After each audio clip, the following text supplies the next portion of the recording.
Mesdames, Messieurs, bonjour et merci d'avoir pris ce rendez-vous de l'information. Au sommaire de cette édition, Mariam Tchabi Talata, la vice-présidente du Bénin, a fait honneur à notre pays à la tribune des femmes à New York, où elle a fait cas des efforts du Bénin pour la promotion du genre. Nous en parlerons dans ce journal. Mokaram Badarou, directeur adjoint de cabinet du président de l'Assemblée nationale, a été l'invité de Donklama Balo sur l'entretien du dimanche.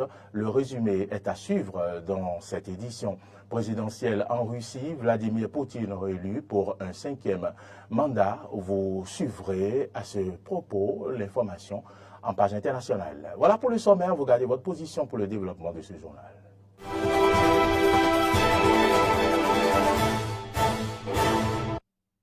Mesdames, Messieurs, bienvenue. Comme je l'annonçais en titre, la vice-présidente Mariam Tchabi Talata Zimé a fait parler du Bénin, du rôle de la tribune des femmes à New York, dans la salle Nelson Mandela. Je vous invite à suivre ici ces propos à travers ce compte-rendu. Avec les yeux rivés sur le Bénin s'inspire de sa politique pour l'égalité des sexes et la promotion du leadership politique féminin. La voix de la vice-présidente de la République, Mariam Tchabi Talata Zimé, Yerima, a résonné depuis la salle Nelson Mandela à New York pour partager l'expérience du Bénin dans sa marche vers cet idéal, l'égalité des genres. Notre pays aujourd'hui fait de l'amélioration des conditions de vie et de travail des Béninois une priorité.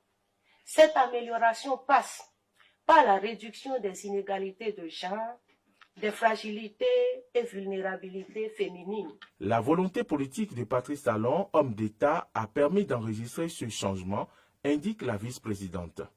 Des actions fortes sont ainsi posées, telles que la ratification des conventions, la modification de la Constitution, entre autres. Sur cette question, notre pays a toujours misé sur le changement des normes sociales pour l'égalité homme-femme, l'inclusion et la participation des femmes aux instances décisionnelles. C'est pourquoi, au plan international, continental et sous-régional, il a adopté et ratifié, bien avant d'autres pays, la Convention sur l'élimination de toutes les formes de discrimination à l'égard des femmes, le protocole de la Charte africaine des droits de l'homme et des peuples relatif aux droits des femmes en Afrique, la déclaration solennelle sur l'égalité des sexes en Afrique, les plateformes de Beijing et de Dakar. En moins d'une décennie, le pays a notablement fait avancer la cause du leadership politique des femmes. Sur le plan interne, le Bénin, pour se mettre en conformité avec ses engagements extérieurs relatifs aux droits des femmes, s'est librement doté d'un certain nombre d'outils. Il s'agit, entre autres, de la déclaration de la politique de population au Bénin, la politique nationale de promotion de la femme, la politique de promotion de l'alphabétisation, la politique de promotion de la femme dans le secteur agricole et rural, la politique de l'éducation et de la formation des filles, l'Institut national pour la promotion de la femme, aujourd'hui réformé et appelé Institut national de la femme. Avec des partenaires, notamment CARE International, le Bénin est soutenu techniquement et financièrement et enregistre des prouesses dans ses efforts pour l'égalité des genres.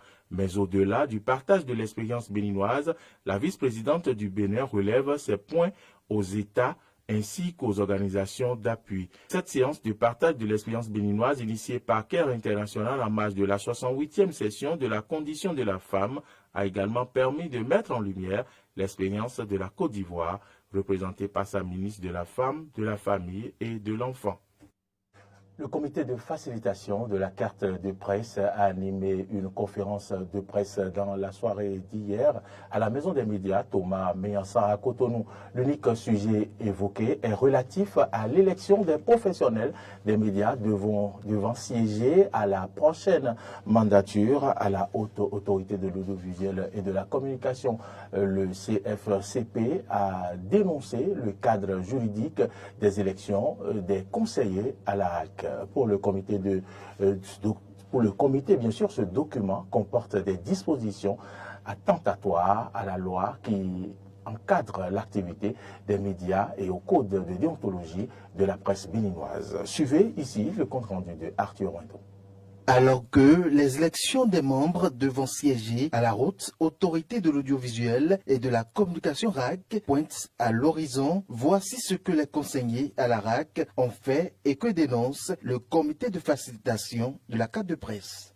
les conseillers de la HAC ont foncé tête baissée pour imposer by force à toute la corporation un cadre juridique inapproprié, truffé de rétropédalage et de dispositions attentatoires à la loi qui encadre l'activité des médias et au code de déontologie de la presse béninoise. De quoi s'agit-il?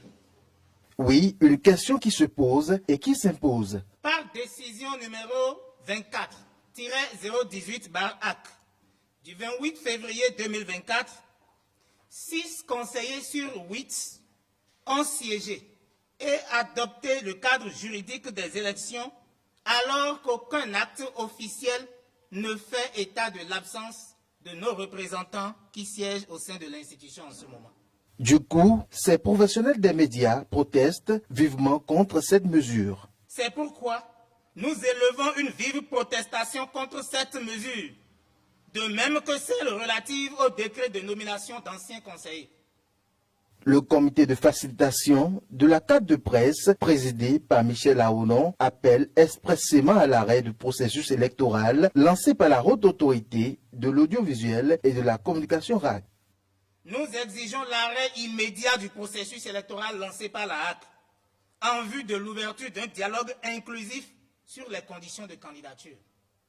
L'autre irrégularité que dénonce le comité concerne le quitus fiscal introduit dans les dossiers de candidature. Michel Aonon et son équipe ne sont pas contre, mais ils contestent un problème d'équité et de justice, puisque sur les 9 conseillers, seuls les professionnels des médias doivent fournir le document.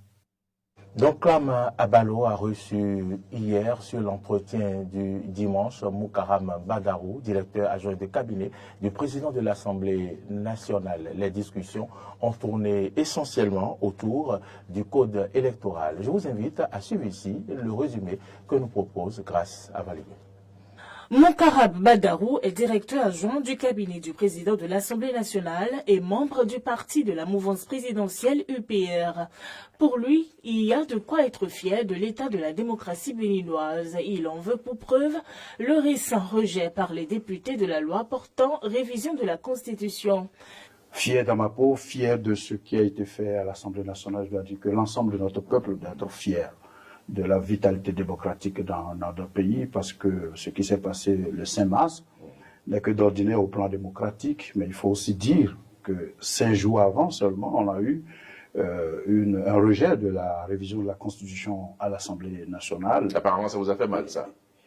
Et ce qui est certain, c'est que quand vous avez voulu quelque chose que vous n'avez pas eu, ça ne vous fait pas forcément du bien. Mais vous savez, bien au contraire, c'est ça aussi la démocratie. La démocratie, vous voulez. La démocratie, c'est un jeu des idées. La démocratie, c'est un jeu des tests. C'est la dictature des tests même. La dictature, c'est le jeu de la majorité. La dictature, c'est pas le jeu de la minorité. C'est le jeu de la majorité, mais qui prend en compte les intérêts de la minorité. La démocratie, c'est le jeu de l'intérêt général. Nous pouvons en être fiers, mais nous avons le devoir d'aller encore plus loin. Nous avons le devoir de faire mieux, parce que ce qui s'est passé les 19-28 février 1990 dans ce pays avait fait tache d'huile sur le continent. Pour la première fois, on avait démontré qu'on pouvait trouver des solutions à nos propres problèmes. On pouvait basculer d'une période dictatoriale à la démocratie sans effusion de sang. Et Dieu merci, 34 ans après, nous continuons d'être sur le chemin, mais il nous faut travailler encore. Et si la constitution béninoise n'est pas révisée, le code électoral, lui, il est révisé le 5 mars dernier par 79 voix pour, 28 voix contre et une abstention. S'inspirant des modifications qui y sont apportées, donc Clam Abalo craint des limites à la démocratie et s'inquiète pour la bonne organisation des élections générales de 2026. On parle de 10%, de 20%. Est-ce que ce n'est pas effectivement des limites au jeu démocratique? Non, pas du tout, bien au contraire. Vous savez, quand on parle de démocratie, la démocratie, et la Constitution, qui est la loi mère, indique plusieurs éléments et très souvent dit que la loi va encadrer le reste. Et vous avez vu que pendant longtemps, nous avons assisté à ce qui, à un moment donné, n'honorait plus trop les Béninois que nous sommes. N'honorait pas trop la classe politique. On était à plus de 300 partis politiques. Mais c'est ça le multipartisme intégral. Intégral. Ben oui. Et les difficultés que nous avons eues avec, celui qui vous parle a été président de partis politiques. les difficultés que nous avions eues, c'est qu'après, vous avez des partis de quartier, vous avez des partis d'arrondissement, des partis de communes. Vous avez des partis qui sont presque en pièces détachées, des partis qu'on ne peut pas cibler, les partis politiques qui, à l'arrivée, on se retrouve à l'Assemblée nationale avec une kyrielle de formation politique. Et pour faire le vote d'une seule loi, vous savez tout ce qui se passait. Au même moment, ça frappe les démocrates par endroits, ça frappe aussi les gens de la mouvance aussi par endroits, mais au bout du rouleau, ça presse tout le monde. Ce code avait aussitôt été attaqué devant la plus haute juridiction de l'État. Plus d'une dizaine de recours ont été adressés aux juges de la constitutionnalité de la loi par l'opposition et un collectif de 5 juristes qui y voient une exclusion. Or, les dispositions nouvelles s'appliqueraient à tous les partis, à en croire Moukara Badarou. Le jeudi 14 mars dernier, la Cour constitutionnelle dit avoir validé le code électoral modifié le 5 mars 2024.